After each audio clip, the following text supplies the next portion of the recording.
ഒരു ഞായറാഴ്ച വൈകുന്നേര സമയം യേശുവിൻ്റെ ശിഷ്യന്മാർ എല്ലാവരും ഒരു വീട്ടിനുള്ളിൽ വാതിലടച്ചിരിക്കുന്നു.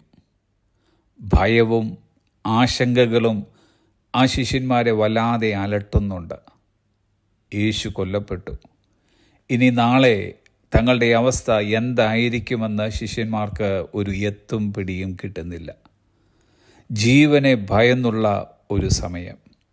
പുറത്തേക്കിറങ്ങുവാൻ ആരും തന്നെ ധൈര്യം കാട്ടുന്നില്ല. നിന്നോടൊപ്പം മരിപ്പാൻ കൂടി ഞങ്ങൾ തയ്യാറെന്ന് വീരവാദം മുഴക്കിയ പല ശിഷ്യന്മാരുടെയും നാവുകൾ ഇപ്പോൾ പൊങ്ങുന്നില്ല. പകരം ആ നാവിൽ വിതുമ്പലുകൾ മാത്രം.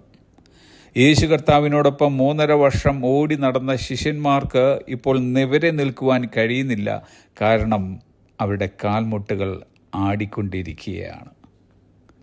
അനിശ്ചിതത്വം തളം കെട്ടി നിന്ന ആ അടയ്ക്കപ്പെട്ട മുറിയിൽ യേശു കർത്താവ് പ്രത്യക്ഷനായി. യേശു ജീവിച്ചിരിക്കുന്നു. മരണത്തിന് യേശുവിനെ കീഴ്പ്പെടുത്തുവാൻ കഴിഞ്ഞില്ല. അവിടുന്ന് അവരുടെ നടുവിൽ നിന്നുകൊണ്ട് നിങ്ങൾക്ക് സമാധാനം എന്നവരോട് പറഞ്ഞു. ശിഷ്യന്മാർക്ക് ആ നേരത്തിൽ ഏറ്റവും അത്യന്താപേക്ഷിതമായി വേണ്ടിയിരുന്നത് ആടിയുലഞ്ഞുകൊണ്ടിരുന്ന മനസ്സിന് സമാധാനമായിരുന്നു. അത് യേശു നൽകുകയുണ്ടായി. ആശങ്കകൾക്കും അസ്വസ്ഥതകൾക്കും നാളെക്കുറിച്ചുള്ള ആകുലതകൾക്കുമുള്ള ഉത്തമമായ ഒരു മരുന്നത്രേ യേശു കർത്താവിൻ്റെ സമാധാനമെന്നത്. യേശുവിൻ്റെ സമാധാനത്തിൽ അവിടുത്തെ സ്നേഹമുണ്ട്. നമുക്കതിൽ പ്രതീക്ഷയുണ്ട്, പ്രത്യാശയുണ്ട്. നാം ആരും തന്നെ ഇനി ജീവിതത്തിൽ തനിച്ചല്ല.